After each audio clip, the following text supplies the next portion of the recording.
Queen Noamagbe Ewuare II is the fourth wife of Benin monarch, His Royal Majesty, Oba Ewuare II, and the Queen is also the biological sister of the Oba's fifth wife, Queen Isosa Ewuare II. On Thursday early morning night, Queen Noamagbe apparently used a proxy TikTok account named Queen Ewuare Backup and accused the Benin Traditional Council, BTC, of dishonest behavior, categorically stating, the BTC lied that Nigeria prominent social media streamer, Habib Hamzat Adelaja aka Pella, was not authorized access into the palace of the Benin monarch, where she accidentally met Pella and gave him a motherly welcome as the Queen of the Oba, an action the BTC has alleged she breached the palace protocol, hence, she risked being removed or sent packing from the palace, according to Queen Noamagbe in the apparent TikTok social media proxy account. Pella's visit to the palace is a mere cover-up that allots Armed Forces of Nigeria.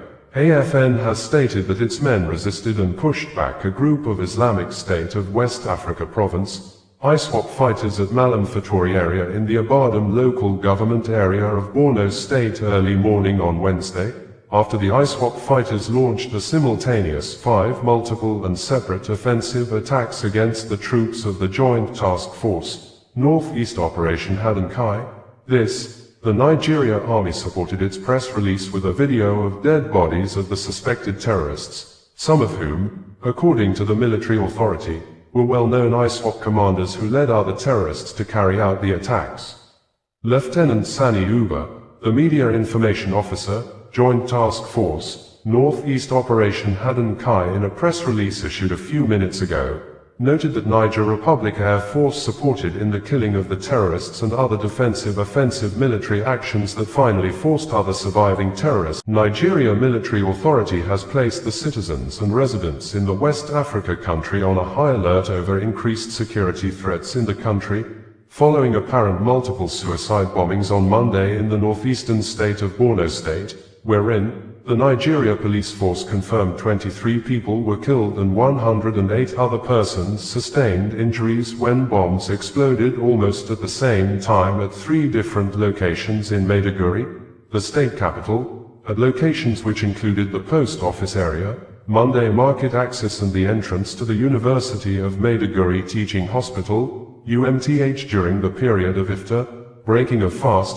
hours after the Borno State Command of the Nigeria Police Force had reported earlier on Monday that suspected Boko Haram, ISWAP terrorists made an attempt to infiltrate into the state capital with sporadic gunshots and explosions at Ajulari Cross, Kofa area of outskirt of Maiduguri metropolitan. There may be no doubt that Iran is apparently giving the United States, US a tougher time at the Strait of Hormuz, holding strong that none of its enemies and their allies will sail their ship through the Strait of Hormuz, an action that has since made the US President, Donald Trump, to make contradictory statements after the US Army obviously failed in its intimidating military campaign and destruction of the Iran naval base, airport control tower, helicopter hangars, naval mine storage, missile bunkers and anti-aircraft and ballistic missiles defense system, with a threat to destroy the oil lifeline of Iran at the Karg Island if Iran continued to block ship from sailing through the Strait of Hormuz. But yet,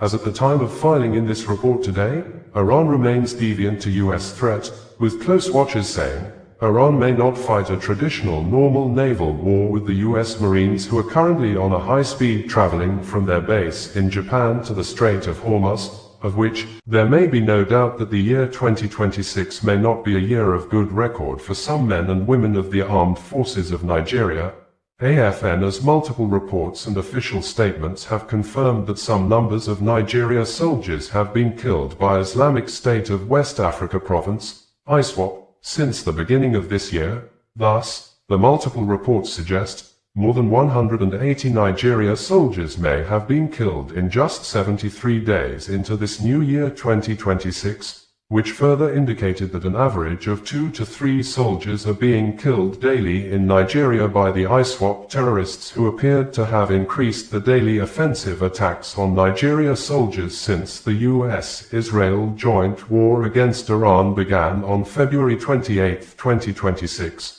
Although some close watchers accused the Nigeria military of always downplaying or reporting a very lower numbers of troops casualties, but the Israeli Prime Minister Benjamin Netanyahu has said that the state of Israel has a lot of organized plans of what yet to be done in Iran, specifically saying, regarding what we will do next in Iran, we have an organized plan with many surprises to destabilize the regime and enable change. We have many more targets, and I will not detail them here. Benjamin Netanyahu stated this on Saturday, a day before Mojtaba Khamenei was officially and publicly announced as the Iran's new supreme leader in Tehran's Vanik Square on Sunday, with residents in Middle East reporting with videos that Iran unleashed some numbers of massive waves of Fateh 2 hypersonic glide missiles straight at Israel shortly after the announcement of the Iran's new supreme leader, Mojtaba Khamenei, many believed to be much more aggressive than his father,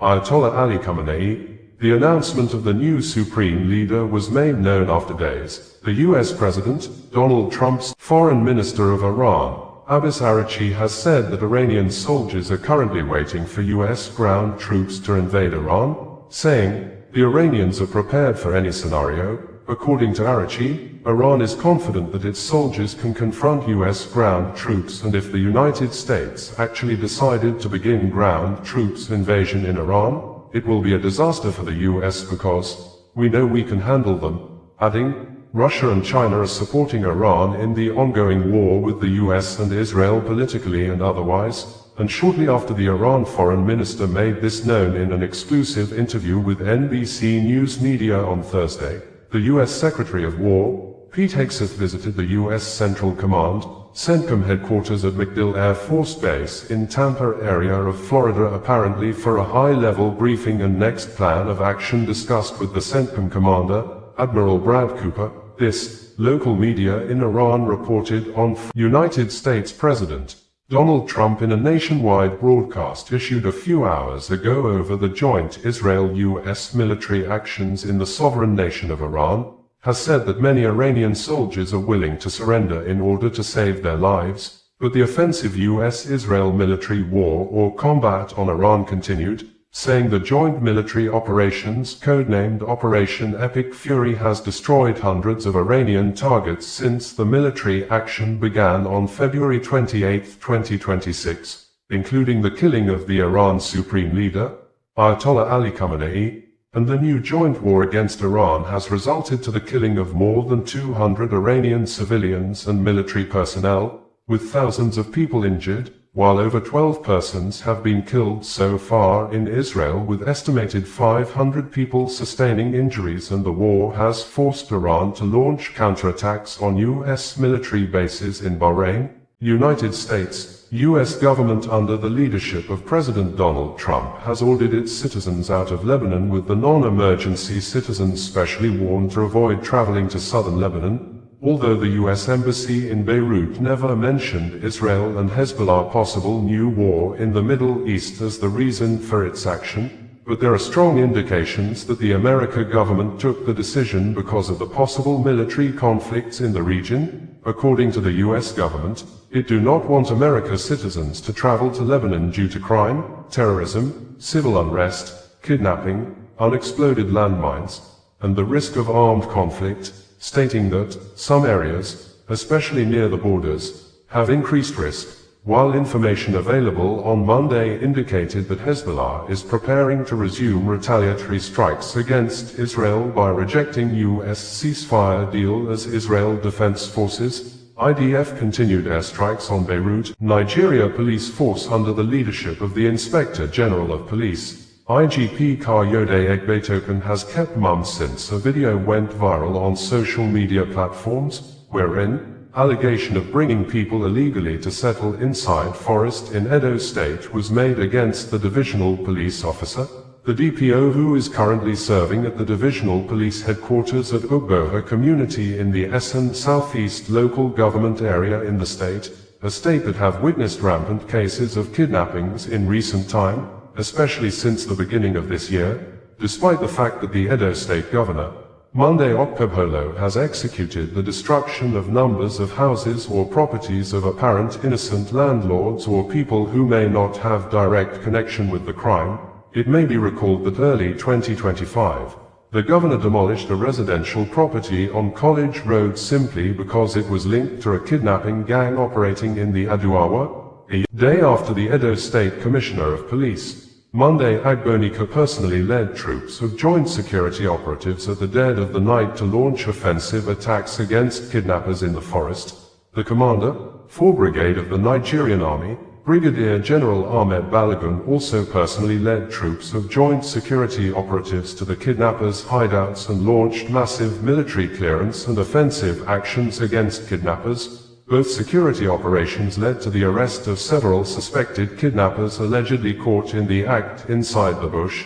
with the identities of the arrested suspects indicating that most of the kidnappers terrorizing Edo State are from the far northern part of Nigeria, an observation which appeared to have challenged the public policy statement made earlier in January 2026 by the Edo State Governor, Monday Okpebholo, who stated that many of those involved in the kidnapping surge in Edo State are indigenes of the area, saying, in this write-up, a legal practitioner, Njoku Jude Njoku pinpoints some fundamentals in the judgment passed against Mazi Nnamdi Kanu by Justice James Omotosho, which convicted and sentenced the Biafra Republic agitation leader to life imprisonment, and in this press release the legal practitioner issued in late 2025 entitled, the 24th of November 2025, the day evidence ceased to matter in Nigerian courts, judicial silence, selective justice, and media complicity, described Justice Omotosho as unprofessional,